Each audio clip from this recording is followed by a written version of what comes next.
Good evening, ladies and gentlemen. I'm your host, Alex Stevenson. Welcome to Freedom 35 News.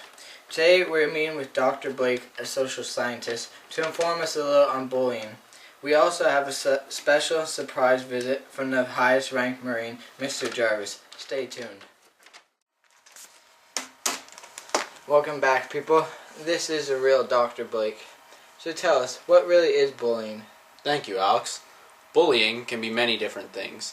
It can be teasing, leaving kids out on purpose, spreading rumors, talking about them, hurting them online or in person.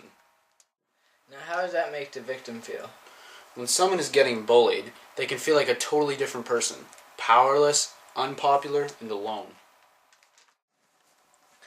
Is there a set of characteristics that describe the usual victim, or does the bully just bully whoever they feel like? Yes, actually, there is. If you appear small, weak, insecure, or sensitive, there's a better possibility of you getting bullied. Once they start to get bullied, it can lead to loneliness, depression, trouble at school or at home, and in worst case scenario, suicide.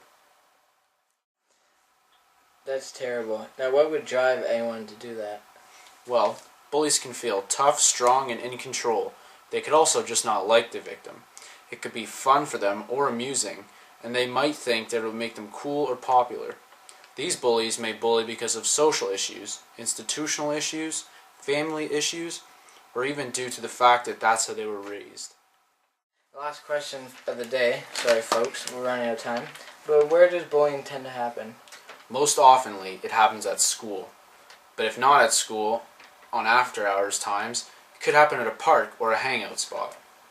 If you or someone you know is being bullied in any of these ways, don't hesitate to call Kids Help Phone at 1-800-668-6868. Well, thank you for your time, Dr. Blake. Now let's head over to Mr. Jarvis for a personal story of bullying and his family. Thank you for your time, Mr. Jarvis. I'd like to ask, what happened with your daughter, Habiba?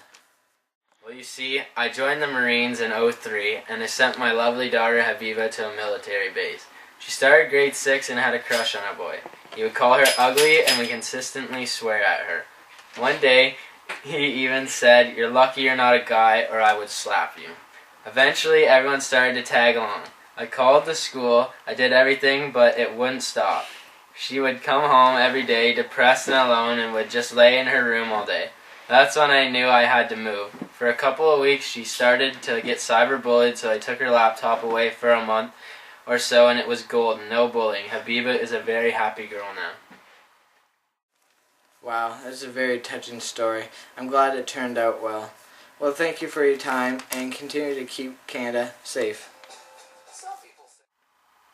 Thank you. Back to you, Jennifer. Deadliest catch without the crabs. We're almost out of gas. Called the Arabs. I'm a pussy pirate, my name is Jackson.